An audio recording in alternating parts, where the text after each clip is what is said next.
Bacteria স্ট্রাকচারের পরের অংশটা নিয়ে আছি আজকে রাইবোজোম। রাইবোজোম ভীষণ ইম্পর্টেন্ট, তাই জন্য দেখাচ্ছি। এটা একটা ইউক্যারিওটিক রাইবোজোম, যেটা তোমরা এখানে দেখছো। ইউক্যারিওটিক রাইবোজোমের ক্ষেত্রে আমরা সেডিমেন্টেশন কোএফিসিয়েন্ট দেখি 50s আর 30s।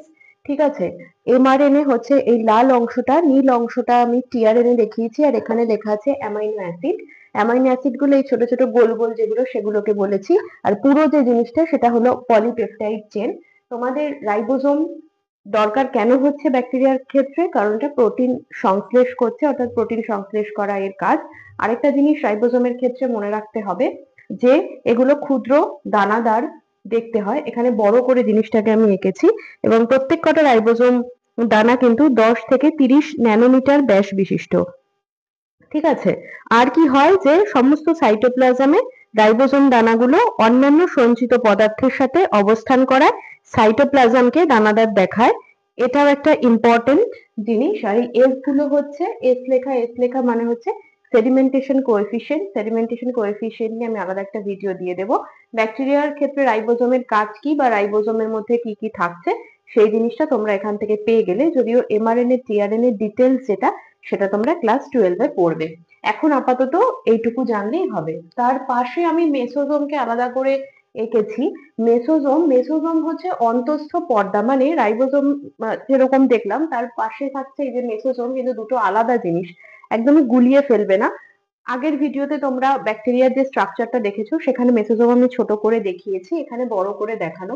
দেখো, এটা হচ্ছে কোষ প্রাচীর। ঠিক আছে। কোষ প্রাচীরের মধ্যে যে পর্দা থাকছে, হ্যাঁ, এই যে সাইটোপ্লাজমীয় পর্দা, সেটা যখন ভিতর দিকে ভাঁজ হয়ে চলে যাচ্ছে, ওর জন্য আমি এই অংশটা এইভাবে দেখাচ্ছি।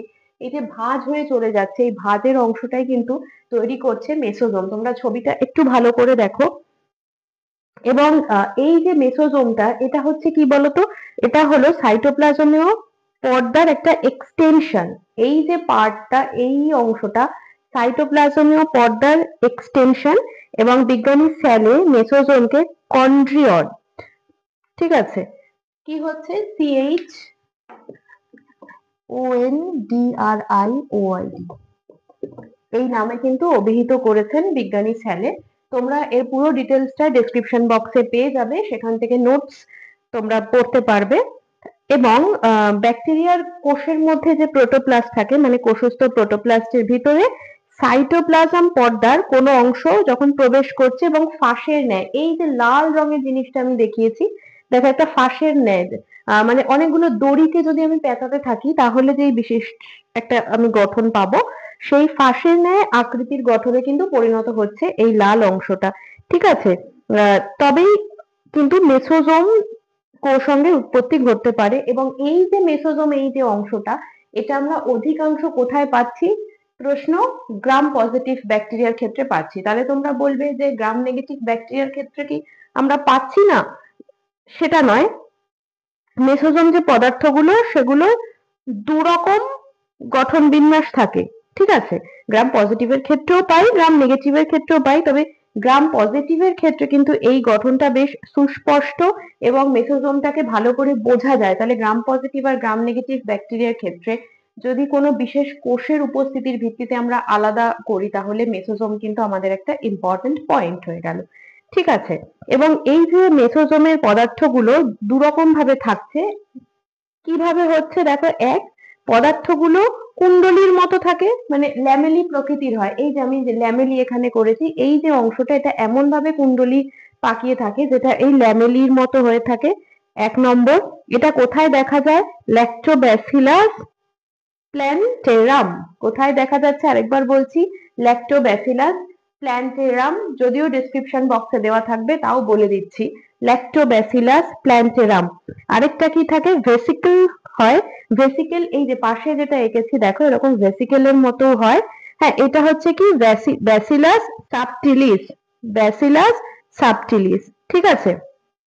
এবং একটা বিশেষ জিনিস যেটা আমি এক্ষেত্রে বলবো, যে ল্যামেলি প্রকৃতির, মানে এই যে ল্যামেলি, এই যে এইগুলোকে বলছি, এই ল্যামেলি প্রকৃতির যে গঠনের ক্ষেত্রে উপযুক্ত কোনো উপায়ে ব্যাকটেরিয়ার কোষ প্রাচীর যদি সরে যায়, ব্যাকটেরিয়ার যখন কোষ প্রাচীর সরে যাচ্ছে, মনে রাখবে মেসোজোমকে আমরা কি কুণ্ডলীকৃত গঠনটি তখন খুলে যেতে দেখি, এবং এটা তখন কোষ পর্দার উপর ভাগে, মানে কোষের পর্দা যেটা থাকছে, এই যে কোষ প্রাচী তার ভিতরে কোষ পর্দা থাকছে এই জায়গাটা দিয়ে, আমি ঠিক এই অংশটার কথা বলছি। ধরো এটা কোনো কারণে খুলে গেছে, তখন এই যে অংশটা থাকছে, ঠিক আছে, আমি যে লাইনটা এখন ড্র করলাম, কুণ্ডলীকৃত অংশটা যদি খুলে যায় এবং তখন কি হচ্ছে, কোষ পর্দার উপরিতলে এই রকম অংশে কি হয়, একটি অংশ, মানে এই জায়গাটা একটা অংশে পরিণত হচ্ছে এবং ভেসিকল আকৃতির গঠনের ক্ষেত্রে মেসোজোম কতগুলো ফোস্কার মতো ফুলে ফুলে থাকছে, গঠন সহ একটা পর্দা থলির মতো দেখাচ্ছে।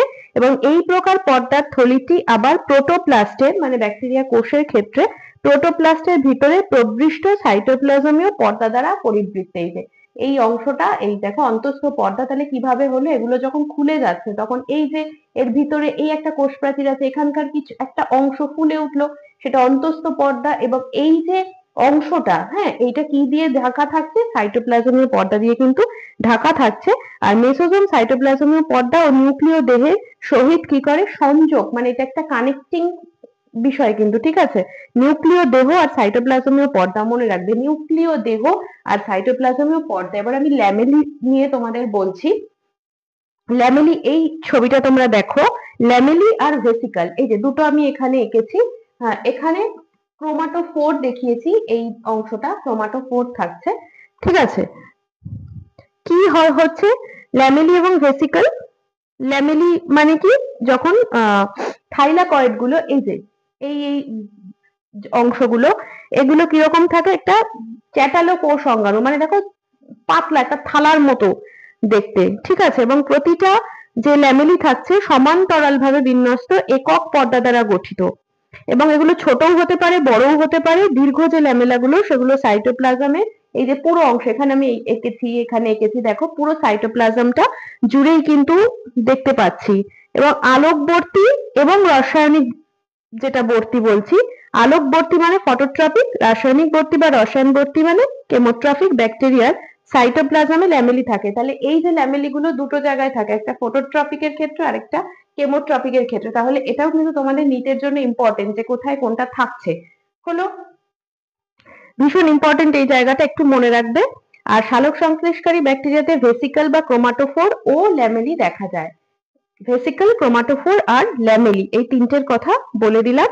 আর ল্যামেলি আর ক্রোমাটোফোর, এই যে দুটো ক্ষেত্রেই আমরা রঞ্জক পদার্থ, উৎসেচক এবং আলোক বিক্রিয়ায় সালোক সংশ্লেষকারী ফসফোরাইলেশনের জন্য, যখন ফসফোরাইলেশন হচ্ছে, ইলেকট্রন স্থানান্তর পদ্ধতি মানে ইলেকট্রন ট্রান্সপোর্ট সিস্টেম কিন্তু থাকছে। তাহলে ব্যাকটেরিয়ার এই যে দুটো পোর্শন বলছি, এই দুটো পোর্শনে ইলেকট্রন ট্রান্সপোর্ট সিস্টেম বা ইলেকট্রন ট্রান্সপোর্ট চেন তোমাদের পরে আছে, শ্বসন চ্যাপ্টারে আমি পড়াবো, ওই দুটোও কিন্তু এখানে হচ্ছে। তাহলে এই অংশটার গুরুত্ব বুঝতে পারলে, এই মেসোজোম এবং মেসোজোম কিভাবে তৈরি হচ্ছে, তার এই দুটোর যে সম্পর্ক আর কে কিভাবে কাজ করছে, এই জায়গাটা ইম্পর্টেন্ট থাকছে, হলো। এরপরে তোমরা আরেকটা অংশ দেখছো, এইখানে একটা ছবি এঁকেছি, দেখো এইটাকে কিন্তু নিউক্লিয়েট বলবো।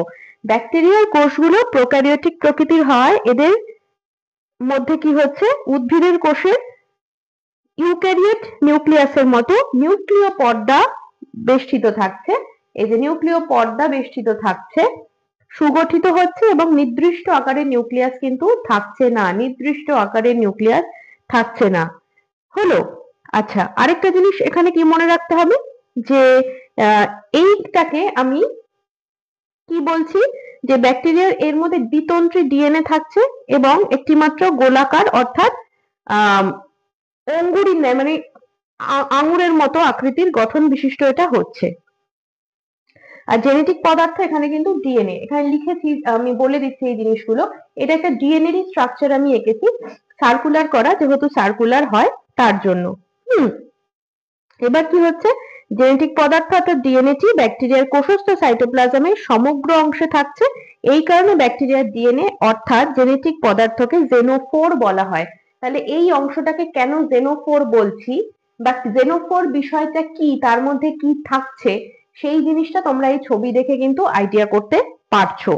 আর কি হয়, প্রতিটি জেনোফোরে কতগুলো প্রোটিন থাকে, অধিকাংশ কিন্তু আরএনএ পলিমারেজ দিয়ে পরিবেষ্টিত। আর আরএনএর একটি কেন্দ্রীয় মজ্জা থাকে, মানে কেন্দ্রীয় কোর থাকে। ইংলিশ টার্মগুলো আমি বলছি, মনে রাখবে এবং কানে যাতে ব্যাপারটা থাকে, কারণ প্রশ্ন তোমাদের বুঝতে সুবিধে হয়। কম্পিটিটিভ এক্সামে ইংলিশে যে প্রশ্নগুলো থাকে টার্মিনোলজি গুলোতে তোমাদের অসুবিধে হবে না, ঠিক আছে।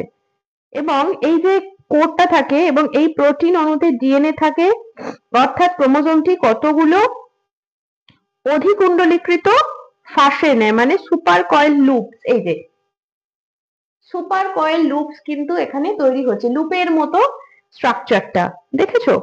ব্যাটারি লুপও তোমরা জানো, ফিজিক্সে পড়েছো, এখানেও দেখো লুপের মতো এদিক থেকে আবার এদিকে এসে ঘুরে গিয়ে এরকম হচ্ছে। সুপার কয়েল লুপ, ভাঁজ ভাঁজ করা বিষয়টা হচ্ছে, ঠিক আছে। আর যখন এই প্রতিরূপটা তৈরি হয় তখন ডিএনএ তন্ত্রী দুটোর অগ্রপ্রান্ত দুটো, মানে এই পোর্শনটা দেখা, এগুলো দৃশ্যমান হয়, এগুলো সবই আমরা ইলেকট্রন মাইক্রোস্কোপে দেখতে পাই। আর কি হয়, এই যে ইলেকট্রন মাইক্রোস্কোপে আমরা দেখছি, শুধুমাত্র তো মাইক্রোস্কোপের নিচে নিলেই দেখা যায় না, রঞ্জক সম্পর্কে তোমাদের আগে বলেছি, এইটা কিন্তু ফালগেন রঞ্জক দ্বারা দেখা যায়। তাহলে এটাও একটা প্রশ্ন যে ব্যাকটেরিয়ার ক্ষেত্রে আমরা যে নিউক্লিয়াসের স্ট্রাকচার দেখছি এটাকে আমরা জেনোফোর বলছি, এবং যে লুপের মতো, তাহলে এটাও মনে রাখতে হচ্ছে। আর কি স্টেন দ্বারা আমরা বা কি রঞ্জক দ্বারা রঞ্জিত করছি, ফালগেন রঞ্জক দ্বারা রঞ্জিত করছি। আমি তোমাদের পরের ভিডিওতে বিভিন্ন রঞ্জকগুলো যে কম্পোজিশন থাকছে সেগুলোও দিয়ে দেব, এবং কোনটা দ্বারা কোন জিনিসটাকে আমরা রঞ্জকে রঞ্জিত করছি সেরকম একটা চার্টও তোমাদের জন্য দেওয়া থাকবে। আপাতত এটা মনে রাখো, এটা কিন্তু ফালগেন রঞ্জক দ্বারা রঞ্জিত হচ্ছে। তাহলে এই পর্যন্ত ব্যাকটেরিয়ার যে স্ট্রাকচার মোটামুটি ভাবে আমি শেষ করলাম। এরপরে ব্যাকটেরিয়ার পুষ্টির ক্ষেত্রে বিভিন্ন জিনিস নিয়ে পরের ভিডিওতে থাকছি। দেখা হবে নেক্সট ক্লাসে।